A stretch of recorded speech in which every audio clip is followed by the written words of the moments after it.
And Jesus asked her, "Woman, why are you weeping? Will you please pray with me?" Holy God,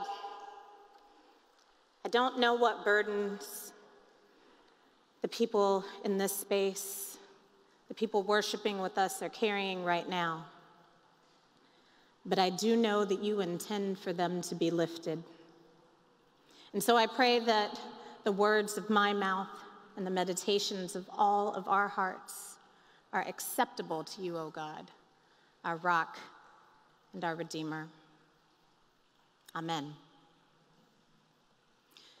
From my earliest days, it had always been in my plans to have at least 2 children.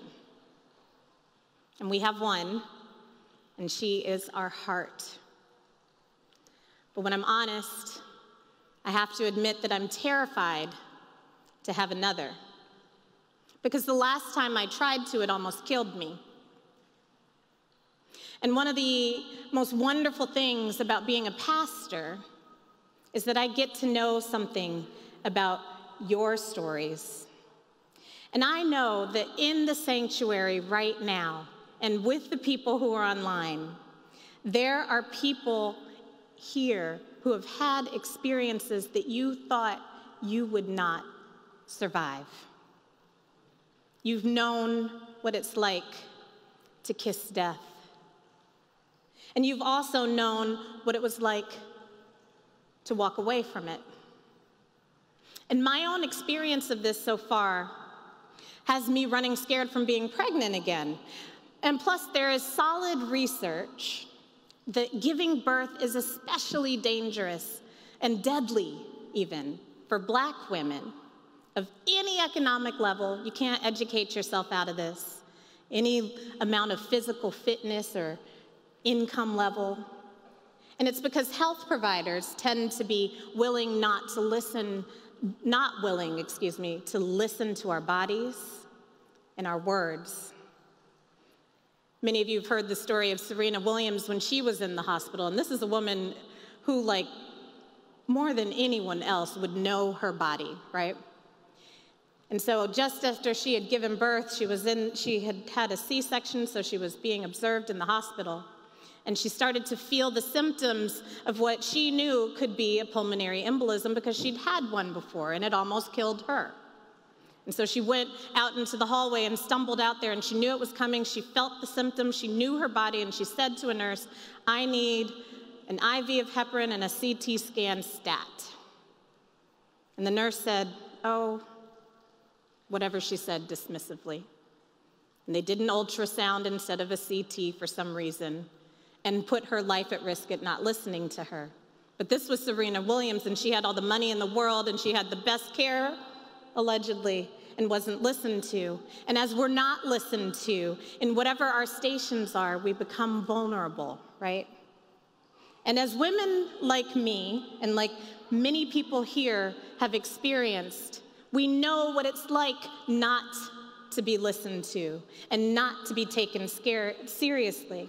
And we've lived through things like this. Because there's something else that makes childbirth especially dangerous for Black women that I'd love to explore with you.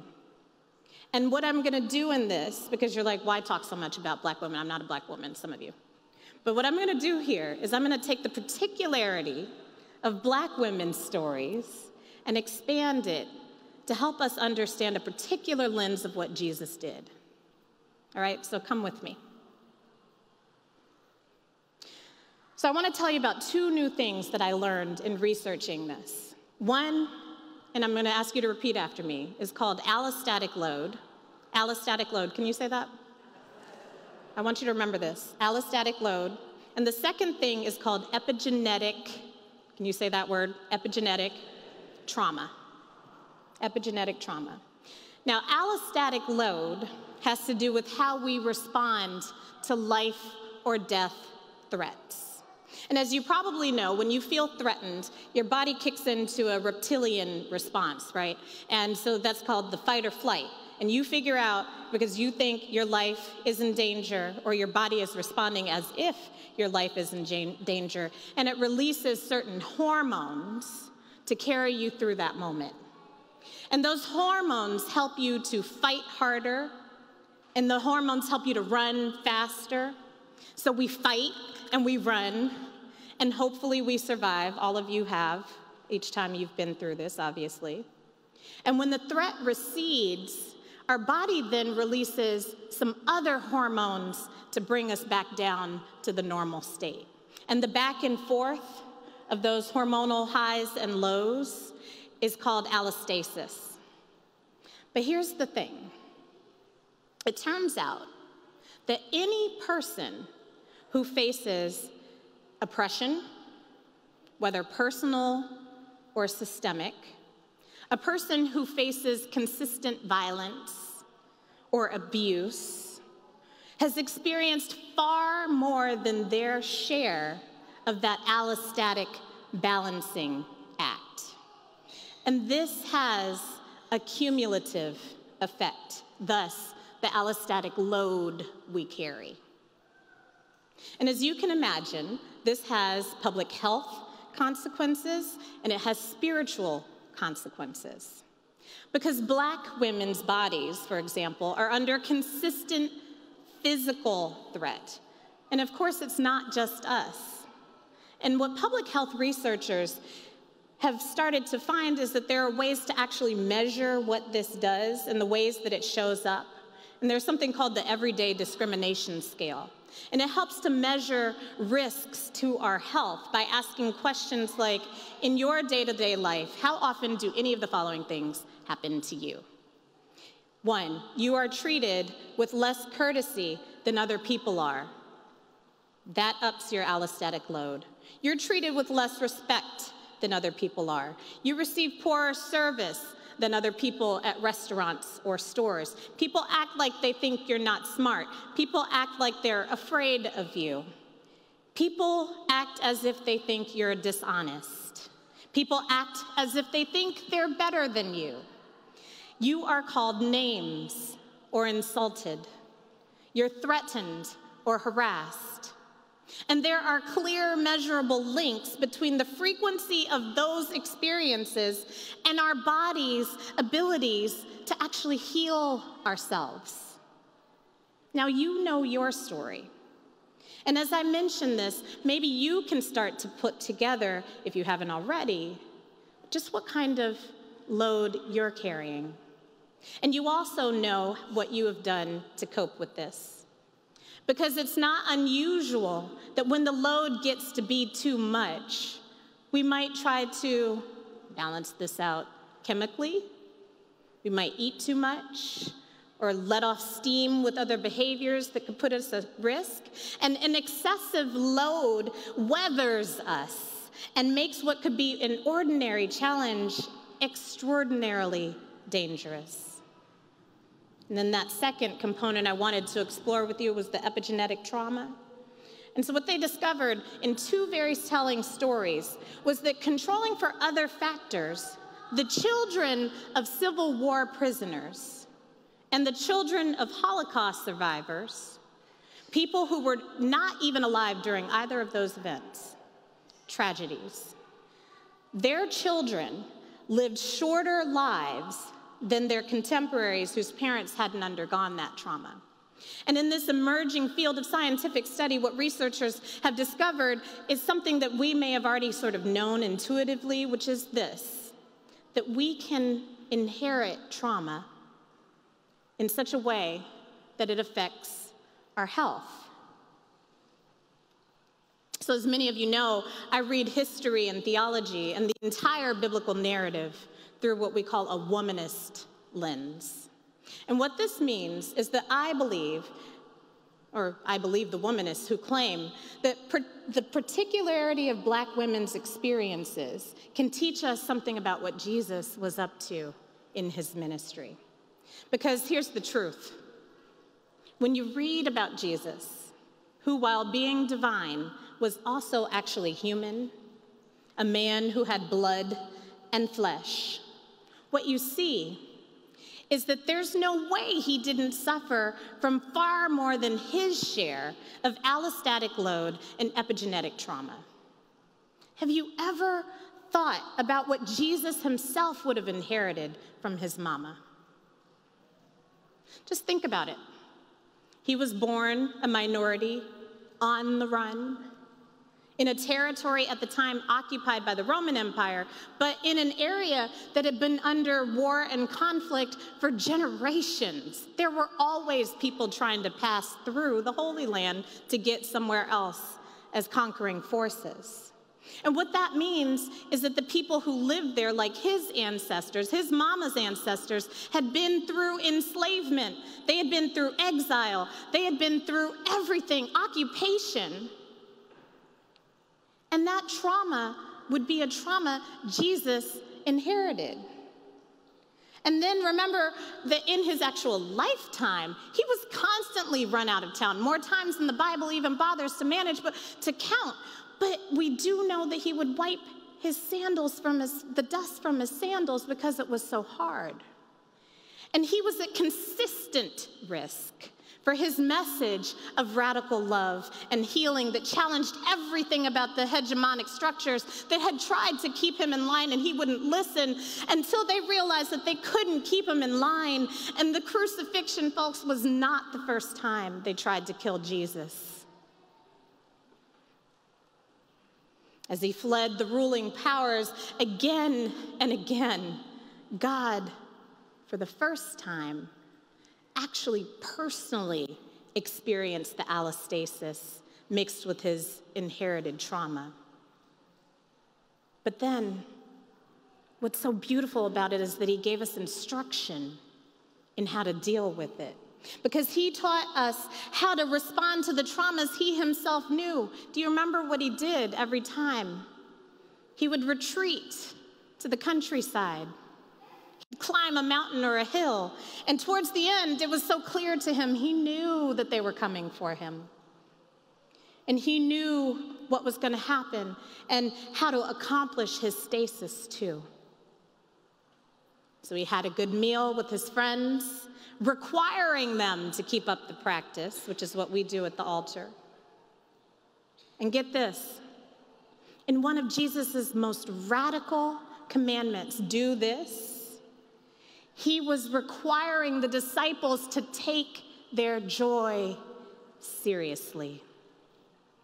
They would prefer that in tough times that they would be afraid, that they would cower in fear and wail and moan, because sometimes the most courageous thing we could possibly do when times are rough is to smile, to have our joy, to engage our delight, just as Jesus did that last night with his friends. But then, just before the enemy came to arrest him in that garden, Jesus fell to his knees in honest prayer. For so long he prayed that the disciples even fell asleep as he begged, God, let this cup pass from my hands, but not my will, thy will be done. Do you hear this? Jesus knew how hard it was going to be. He knew trauma enough to know what was to come, and he knew it was going to be too much to bear. But instead of fleeing, as he would have had the right to do, he decided to do the most courageous thing imaginable. He stayed and he prayed for us.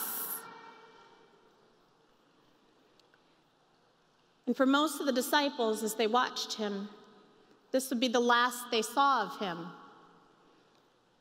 Because you do recall that he went almost alone to Calvary, surrounded by a crowd of haters. And when those disciples learned that they had nailed Jesus to that cross, the people who loved him so much suffered 2 nights of hell, thinking they'd lost. And for 2 nights, they had to live with the despair that the one they thought would save them was in that tomb with the door closed behind them, seemingly forever. But here's the truth. When weeping spends the night, joy comes in the morning. When it seems like the doors are closed and the end is final, when the dark is night and full of terrors, and it seems like there's nowhere left to run, never forget that your joy comes in the morning. Listen, for some of us, mere survival is resurrection. Every single breath is a gift. But remember this, Jesus knew this race was going to be exhausting. But he says, keep running. Even if they throw traps in front of you, even if they take away your shoes, even if they give everyone around you every advantage, even if they slander your name and throw every obscenity at you, even if it feels like you are sure to lose and the whole world is telling you so. If you're going through hell, keep going. Because you have to never forget that Jesus has already given you your victory. As Cardi B put it,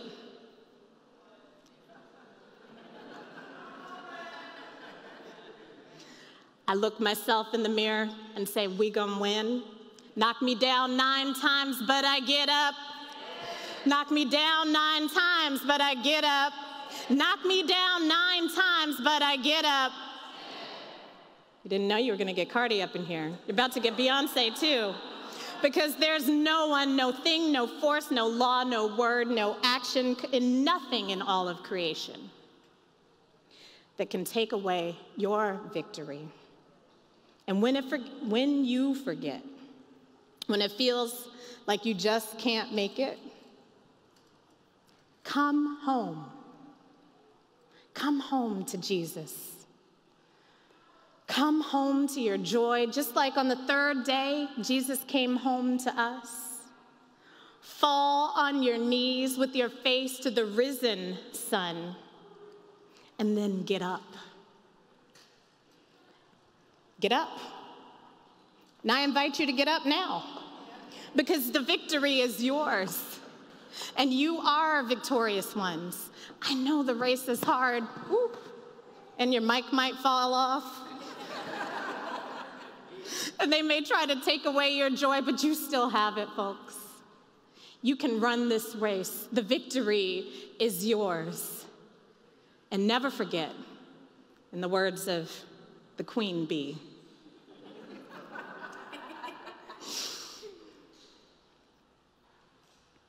oh, now I forgot. Never, ever forget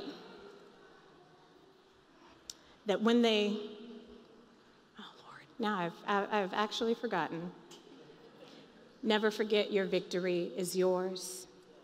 They can't take it, and you can hold it and grip it and never lose your joy. And when I remember what Beyonce had for you, I will give it to you at the end. Amen.